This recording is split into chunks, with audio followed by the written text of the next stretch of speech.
우리 인간은 진리를 따라서 살아가는 존재일까요? 아니면 우리 눈에 보이는 당장 현실에 보이는 무언가를 충족시키기 위해 살아가는 존재일까요? 인간의 본성이. 쉽게 말씀드리면 우리는 보이지 않는 진리를 쫓으며 살아가도록 돼 있을까요? 눈에 보이는 것에 더 쉽게 현혹되고 유혹되게 살아가게 돼 있을까요? 네. 그러니까 우리는 인간의 본성에 대해서 말하는 거예요. 우리가 거듭난 우리 신자들을 말하는 거예요.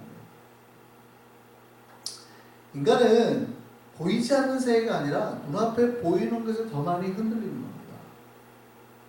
그래서 한번 보시죠. 사람들이 말씀대로 사는 걸 좋아할까요? 돈 따라다니면서 사는 걸 좋아할까요? 이거는 신자들에게도 적용이 될까요? 제가 예를 들을게요. 여러분이 저 롱아일랜드 길을 가요. 길을 가는데 아무도 없어요. 주변에 아무도 없어요. 근데 갑자기 땅에 캐시가 이렇게 떨어져 있어요. 근데 그냥 100불짜리 하나가 아니에요. 하나 정도면 그냥 에이 하고 돌아갈 텐데 한 100만 불 정도가 쫙 있어요. 아무도 없어요.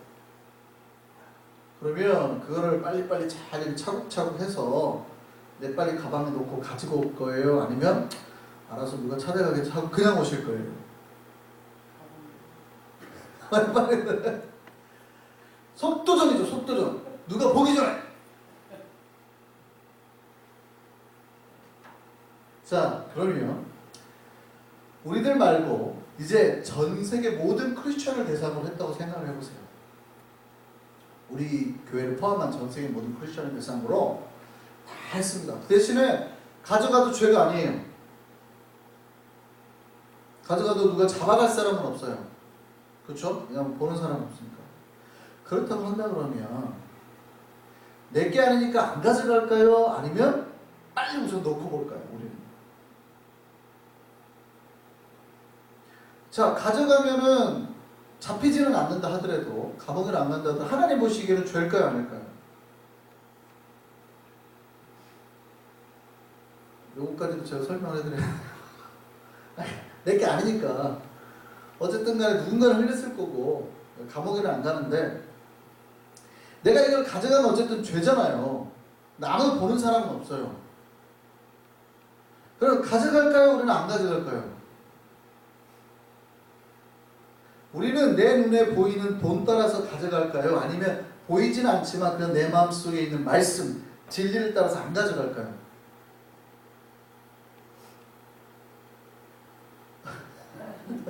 너무들 솔직해가지고 대답들을 안 하신다니까.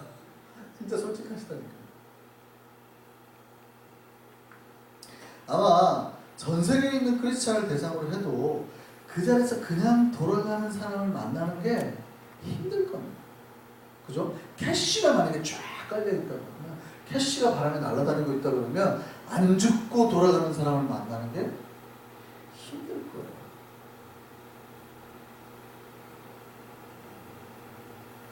제가 이 말씀을 드리는 이유는 뭐냐면, 우리는 쉽게 나는 진리 따라 사는 사람이지, 나는 눈에 보이는 죄나 현 이런 거 현혹 안 돼 라고 하지 말자는 거예요. 인정하자는 겁니다. 우리가 연약하다는 걸 인정하자는 겁니다. 인간은 크리스찬이든 크리스찬이든 사실은 정도 차이예요. 정도 차이. 눈에 보이는 욕심이나 욕망에 쉽게 현혹되는 존재라는 말이에요. 자기가 아니라고 생각하는 순간 반대로 시험해야 됩니다. 목사님 저는 안 그래요. 안 그럴 것 같으세요? 앞에 캐시가 깔려있는데 넘어진다고. 그러니까 차라리 그런 상황이 오지 않게 기도하고 조심하고 난 언제든지 그럴 수 있어 라고 스스로를 하나님 앞에 무릎 꿇는 사람이 오히려 죄를 적게 집니다. 나는 목사님 아무리 그래도 죄 안 져요. 그랬던 사람이 한 명 있죠. 예수님 제자 중에. 예수님이 대놓고 네가 오늘 밤에 나를 부인할 거라고 했는데 대놓고 아니다 그러는 거 있잖아요. 제가 죽으면 죽을지 안 할 겁니다 했잖아요. 근데 바로 그날 밤에 부인해버리잖아요. 우리가 하나님 앞에 연약한 존재인 걸 인정해야 합니다.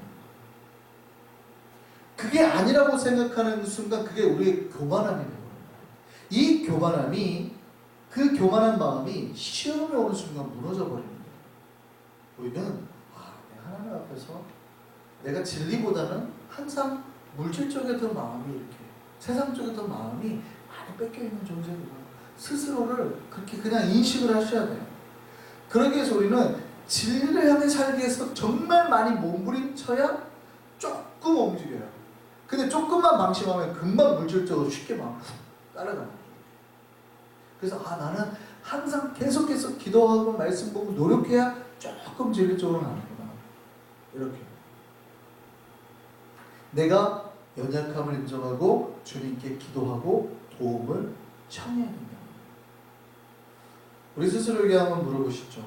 우리가 정말 하나님 앞에서 자랑할 수 있을 만한 거, 그래도 교만한다고 그러고 그래도 하나님 이 정도는 잘해요 라고 말할 만한 게 있을까요? 현대는 PR 시대죠. 자기 PR 시대. 자랑해라고 말하죠. 세상은 자랑해라고 말하죠. 근데 성경은 정반대로 말하죠. 우리 인간에게는 자랑할 만한 게 없다라고 말해요. 왜냐하면 우리가 가진 것조차 우리 게 아니거든요. 우리는 다 빌려서 쓰는 거예요. 하나님은. 우리의 생명조차 하나님이 줘야지 된 거고, 우리가 가지고 있는 모든 능력, 우리가 가지고 있는 모든 것 하나는 다 빌려 쓰는 거예요. 내 게 아니에요. 빌려 쓰는 거예요. 근데 빌려서 사는 주제에 마치 하나님이 주신 거를 자기 거라고 생각하고 살아간다. 내 몸도 내 마음대로 하고, 내 삶도 내 마음대로 하고. 인간이 얼마나 약한 존재인지 아세요? 여러분이 거짓말을 할까요, 안 할까요? 우리 신자들이 거짓말 할까요, 안 할까요? 하긴 하죠. 솔직하시면. 그럼 하루에 몇 번 정도 하실까요? 하루에 몇 번은 그래도, 그러면 하루에 몇 번 하나님 앞에 그래도 거짓말 할까? 몇 번 하실까요? 많은 사람들이 하루에 몇 번 정도 거짓말 하냐면 일반인들도 그런데요. 거짓말하지. 우리가 하루에 한두 번? 그래도 거짓말하지. 여러분은 거짓말 할까요, 안 할까요? 저는 정말로 별로 거짓말을 안 합니다.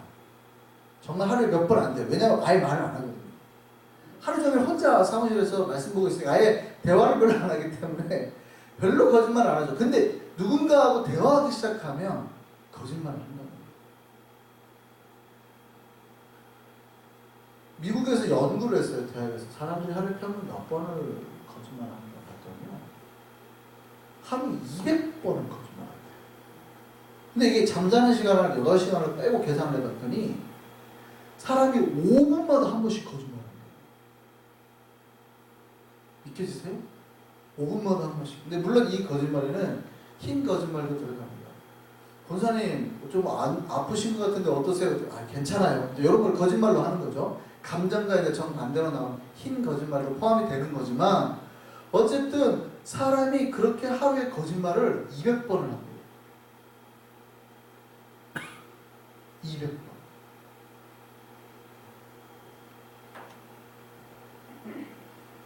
그러니까 사실은 우리는 입만 열면 거짓말하는 거예요. 5분에 한 번꼴로 거짓말.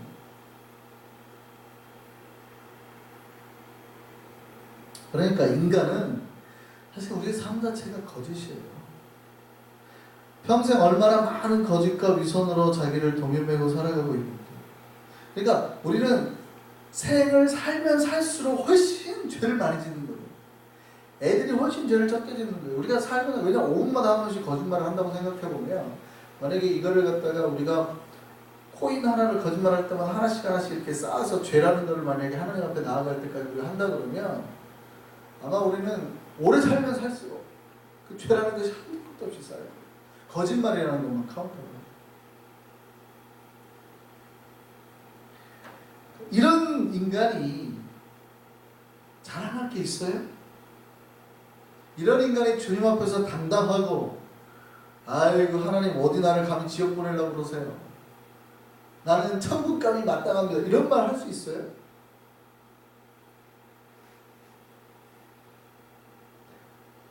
우리가 하나님 앞에서 거룩해지고 하나님의 자녀로 살아갈 수 있는 것은 주님으로부터 힘과 능력을 부여받아서 우리의 힘으로는 할 수 있는 게 없어요.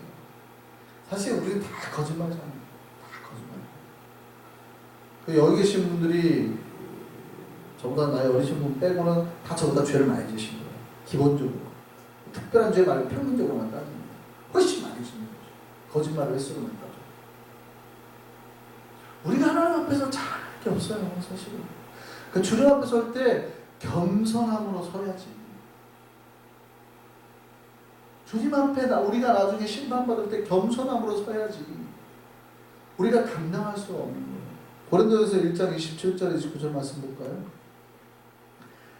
그러나 하나님께서 세상에 미련한 것들을 택하사 지혜 있는 자들을 부끄럽게 하려 하시고 세상에 약한 것들을 택하사 강한 것들을 부끄럽게 하려 하시니 하나님께서 세상에 천한 것들과 멸시받는 것들과 없는 것들을 택하사 있는 것들을 폐하려 하시나니 이는 아무 육체도 하나님 앞에서 자랑하지 못하게 하려 하시니 우리를 불러서 신자를 만들어주고 우리를 당당하게 하시니 약한 자를 강하게 하신 것도 하나님께서 그렇게 하신 거예요. 그거는 그렇게 함으로 해서 아무 육체도 하나님 앞에서 자랑하지 못하게 해요.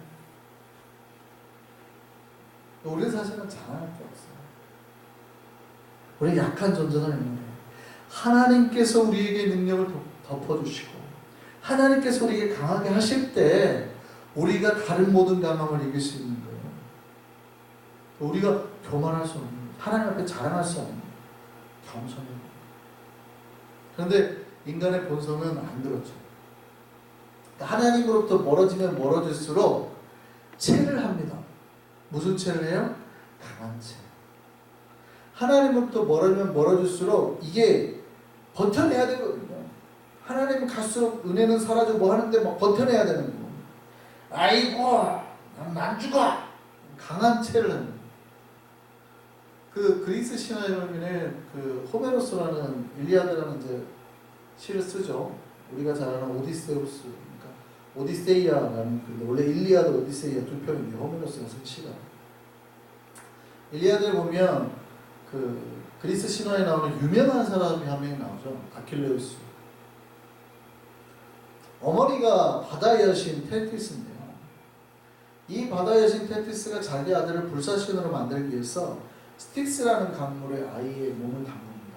근데 그 물에만 담그면 몸이 불사신이 됩니다. 어떤 창이나 화살로도 뚫을 수 없는 거죠. 그래서 이제 아이를 물에 담그는 거예요. 그런데 아이를 물에 담글 때 그냥 다 담글 수는 없으니 발목을 잡고 이렇게 담그는 거예요. 그러니까 발목에만 물이 안 묻었던 거죠. 그래서 이제 그 유명한 트로이 전쟁을 하게 되는 거죠. 우리가 아는 트로이입니다. 근데 그 트로이 전쟁 때 처음에는 이깁니다. 아무도 못 건들거든요.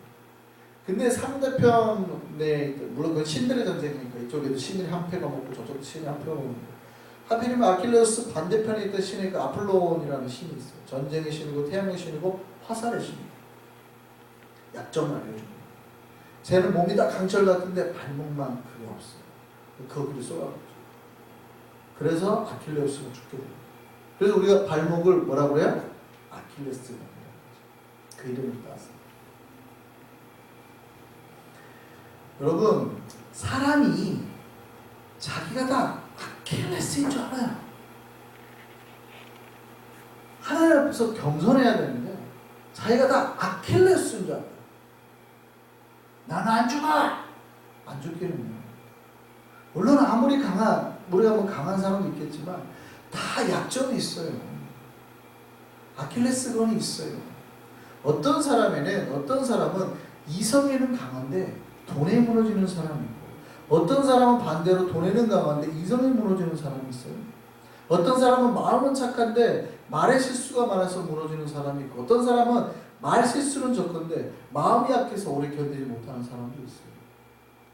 그러니까 우리가 강한 것 같지만 사실은 우리는 한 방이면 무너져요. 아킬레스가 강한 것 같이 하다가 한 방이 무너지는 거예요. 인간은 약한 존재예요.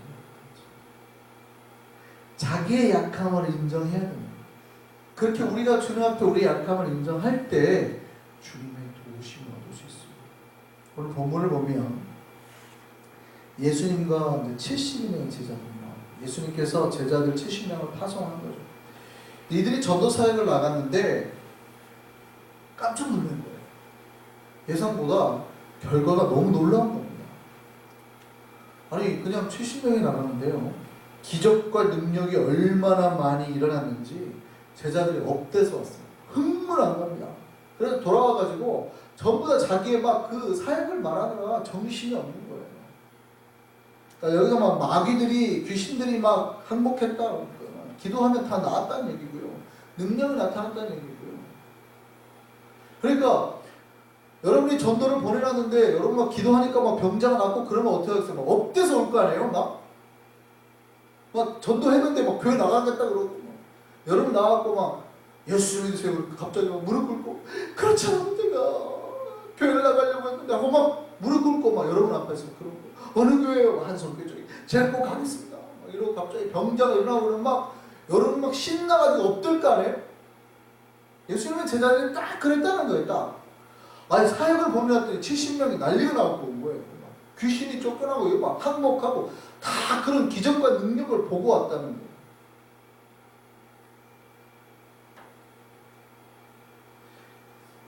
여러분 우리가 사역을 할 때 쉽게 범하는 실수가 있어요. 사역을 할 때 자기 사역으로 무언가 이루어지는 것을 보면 신나고 재밌거든요. 부흥이 일어나고 전도가 되고 사람들이 모이고 그러면 흥분이 됩니다. 그때 이제 뭘 느끼냐면 자기가 마치 뭐라도 된 것 같아요. 그런 느낌. 사람이 업되면 자기가 맡은 강한 존재가 되는 것처럼. 그때 예수님이 이렇게 말씀을 해버려요. 귀신들이 너에게 항복하는 것을 기뻐하지 말고 너희 이름이 하늘에 기록된 것을 기뻐하라. 예수님은 좀 냉혹할 때가 있어요. 정말 칼날 같은 때가 있어요. 지금 제자들이 얼마나 기분이 좋아요. 전도 사역 나와가지고 막 흥분돼가지고 가끔 이렇게 청년들 데리고 전도를 하거나 사역을 하잖아요. 밤에 끝나고 보통 다시 돌아와서 이제 잠깐씩 얘기를 합니다. 사역 어떤 일이 있었냐. 제가 교도소 사역할 때도 1대1 만나서 전도도 하고 막 케어를 하기 때문에 어떤 일이 있었는가를 합니다. 막 간증 이야기가 수없이 나오고 막 흥분해가지고 하나님 나에게 이렇게 하셨다. 그럼 어떻게 해야 돼요? 리더가 잘했습니다. 역시 하나님 살아계시죠. 우리가 그 하나님 믿고 더 내일도 열심히 합시다. 뭐 이래야 되거든요. 근데 예수님은 별로 안 그래요. 예수님은 여러분 전도해가지고 막 기도할 목사님 제가 기도했더니 막 사람이 나와요 이런데 갑자기 예수님이 뭐라 그래요? 찬물을 쫙 뿌려버려요. 찬물을 쫙. 그것도 아주 그냥 더 이상 말 못하게 찬물을 쫙 뿌려버려요. 예수님이 뭐라 그러냐면 여러분 나가가지고 능력 잘 되고 귀신들이 항복하고 그러니까 재밌어요? 그런 걸로 기뻐하지 말고 여러분이 예수 믿고 있다는 자체로 기뻐하세요. 내가 백성, 하나님의 백성이라는 걸 하나도 안 기쁘고 나아가서 그 하니까 그런 거 보니까 재밌어요? 여러분 제가 그렇게 했다고 생각해보세요. 그러면 저의 와이프가 아마 엄청 집에 가서 구박할 겁니다. 목사가 기본적으로 성도들이 지금 신나가지고 왔는데 그렇게 말한다고. 안 그러겠어요? 여러분 제가 그렇게 말하면 기분이 좋겠습니까? 나쁘겠습니까? 아니 막 신나가지고 전도해가지고 사람이 온다는데 근데 예수님 뭐라고 하냐면 귀신이 항복하는 걸 기뻐하지 말고 여러분 이름이 하늘나라에 기록된 걸 기뻐하세요. 흥분해가지고 왔는데 찬물을 쫙 뿌려버렸죠. 무슨 말씀이실까요? 신자가 자기 눈에 보이는 것에 흥분하고 거기에 빠지는 순간 더 중요한 진리를 잃어버립니다. 이 정도는 해도 되지 않을까요? 사실은 이런 것 정도는 해도 되잖아요. 그런데도 예수님은 그것조차 굉장히 민감하고 생각하시는 사역에서 오는 흥분감 아니면 내가 뭔가를 업적처럼 되어지는 것조차에 예수님은 그거 하나조차도 굉장히 민감하게 탁 커트를 해버리시는 거예요. 아니 그거 조심해야 될 거야. 그거 조심해야 될 거야. 항상 뭐를 먼저 생각하라는 거예요? 진리. 내가 누구냐? 내가 어떤 존재나 그걸 먼저 생각하고. 한국 교회 많은 교회들이 전도와 성장에 매달립니다. 나쁜 걸까요? 아닙니다. 나쁜 게 절대 아닙니다. 당연히 필요한 겁니다. 예수님이 그걸 위해서 보냈거든요. 그런데 그들이 가서 사람들을 모아오고 교회를 그렇게 짓고 새로운 땅을 사고 뭐 차를 바꾸고 얼마나 재밌습니까? 근데 그 위험성에 대해서 말하는 교회는 거의 없죠. 누가 그 위험성에 대해서 말해? 그건 위험이라고 생각지도 않죠. 그게 왜 위험입니까? 교회가 잘 되는 거지요, 목사님. 예수님처럼 찬물 쫙 끼얹는 교회는 거의 없습니다. 신나거든요. 사람이 늘고 건물이 올라가고 능력이 나타나고 흥분하는 거죠. 즐겁죠. 그러니까 그냥 두는 겁니다. 그렇게 계속 사람을 끄는 쪽으로 교회가 가는 거예요. 그런데 그럴 때마다 교회가 조심해야 될 게 교회 점점 뭐가 없어져요? 진리는 사라지고 구원은 없고 정말 내가 하나님의 백성인가에 대한 성도들의 인식, 내가 정말 나는 죽어서 천국 갈 수 있는가? 지금 하나님 당장 나한테 오셔도 내 삶을 보고 예수께서 잘했다라고 칭찬할 수 있는가?에 대한 질문은 안 합니다. 그 집사가 가서 전도 해오면 그 신나는 거예요. 그 나쁘다는 뜻 아닙니다. 옛날에 저 사역할 때 막 그 사람들 전도대학 막 20명씩 데려가요. 그 나쁘다는 뜻 아니에요. 막 다그치면 해옵니다. 막 쪼면 해옵니다. 제가 막 사역자들 만약에 여러 명 있는데 막 쪼아보세요.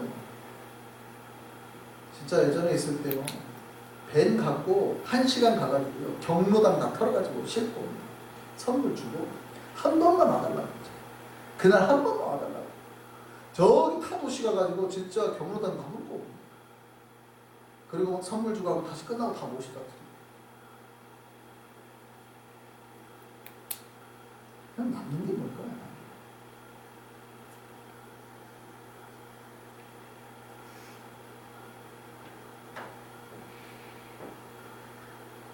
여러분 신앙생활 할 때 눈에 보이는 게 즐거울까요? 눈에 보이지 않는 게 즐거울까요? 여러분 눈에 보이는 게 즐겁습니다. 여러분 교회 밴 새로 새 차로 바꾸니까 즐겁죠? 재밌죠? 교회가 새롭게 이렇게 되니까 신나죠? 눈에 보이는 거니까 뭔가 되어간다는 느낌이 들고 그러면 우리 마음속에 뭔가 갑자기 기쁨이 생겨요. 그래도 우리가 뭐 했네, 우리가 뭐 남겼네, 내 눈에 보이는 뭔가가 보이니까. 그런데요 그것에 너무 크게 기뻐하면 곤란합니다. 여러분 한번 생각해 보세요. 여러분이 하는 말에 귀신이 항복하는 게 즐거울까요? 여러분이 신자로서 하늘 백성이 되었으면 즐거울까요? 여러분 말에 귀신이 항복하는 게 훨씬 즐겁죠. 말만 하면 막 병자가 나와요. 여러분 기도만 하고 터치만 하면 병자가 낫고 여러분이 말만 하면 막 귀신이 떠나고 신나죠. 재밌죠. 그런 사역에 빠져서 사는 목사님들 많습니다.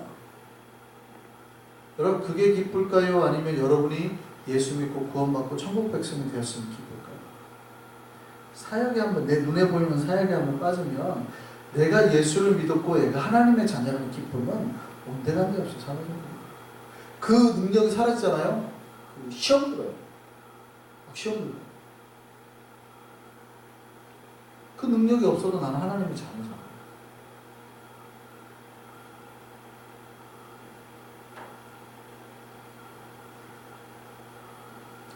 여러분 예수께서 분명히 눈에 보이는 사역에 즐거움이 있죠. 그런데 예수님께서 제자들에게 그 즐거움이 주는 기쁨을 조심하라라고 말하고 있습니다.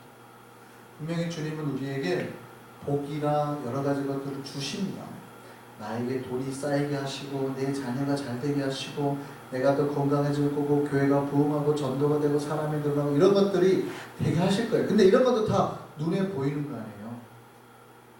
근데 이게 됐다고 해서 기뻐하고 이게 안 됐다고 해서 기뻐하지 않으면 큰일 나요. 더 중요한 게 있거든요. 주님은 그게 안 돼도 기뻐하라는 얘기예요. 내가 진리를 품고 사는 거, 보이지 않는 그 진리를 품고 사는 거에 기뻐하는 거예요. 내가 하나님 백성으로 살아가는 거에 기뻐하라는 거예요. 나는 정말 말씀 따라서 살아가고 있는가를 스스로에게 물어보라는 거예요. 어느새 예수도 없고 진리도 없는데 내 눈에 보이는 쌓이는 즐거움을 따라서 열심히 자기의 삶을 살아갈 때 신자가 그때 시험 드는 거예요. 그때 무너지는 거예요. 자기를 지키는 것보다 다른 것에 한눈을 팔고 있을 때 사탄의 공격이 들어오는 겁니다. 그래서 잘나가는 목사님들이 무너지는 걸 보면 딱 그 타이밍. 자기 내면 세계를 지키지 못하고 자기 안의 진리를 지키지 못하고 눈에 보이는 성공에 집착할 때. 신자들도 똑같습니다. 나에게 무언가 생기는 것, 돈이 생기고 건강이 생기고 아니면 뭔가 자녀가 잘 되고 뭔가지 생기는 거에 내 눈에 시선을 뺏겨버릴 때 그때 사탄이 딱 공격하면 한 방에 가는 거예요. 아킬레스가 탁 신나가지고 돌아다니다가 한 방에 가버리잖아요. 왜냐면 맞아도 창이 못 뚫으니까, 화살이 못 뚫으니까 신나가지고 돌아다니다가 한 방에 가버려요.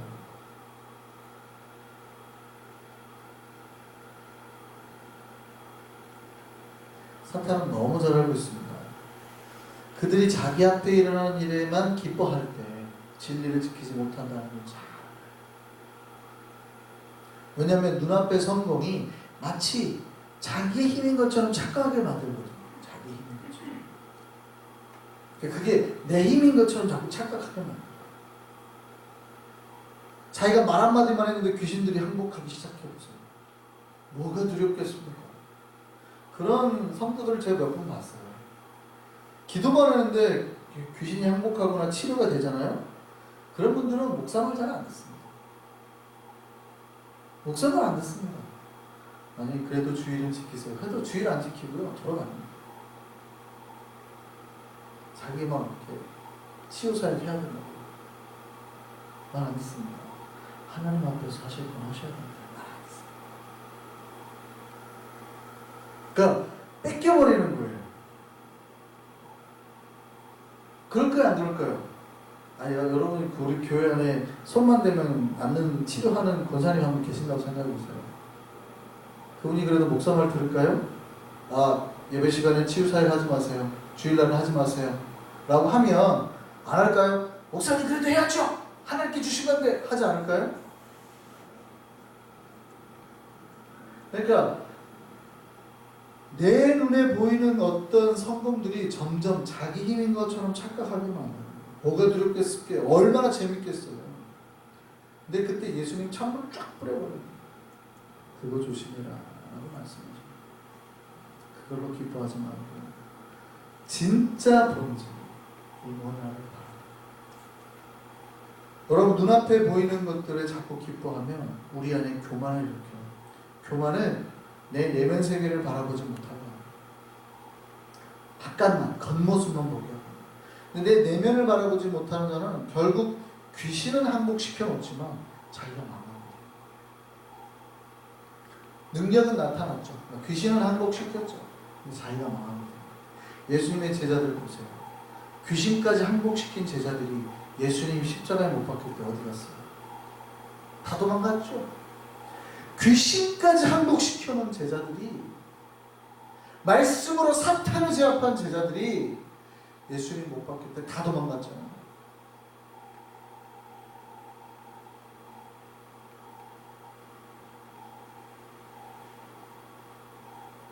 여러분 자기를 잘 지키고 내가 정말 하나님 앞에서 괜찮은 신자인지를 봐야 해요. 우리가 정말 눈에 보이는 일보다 보이지 않는 진리를 품고 살아가기 위해서 노력하며 기도하며 애쓰는 우리가 되기를 소망합니다. 하나님의 진리의 불꽃이 우리 안에서 날마다 일어나고 있는지 스스로 살피는 우리가 되기를 바랍니다. 이것이 주님이 기뻐하는 거예요. 우리가 진리를 품고 살아가는 이게 주님이 기뻐합니다. 진짜 내가 진리를 품고 살고 있는 거 아니면 내가 눈에 보이는 것 때문에 내면 세계를 보지 못하고 살고 있는 거죠. 정말 그 진리의 역사 속에서 살아가는 주님 앞에 칭찬받는 저와 여러분 되기를 소망합니다.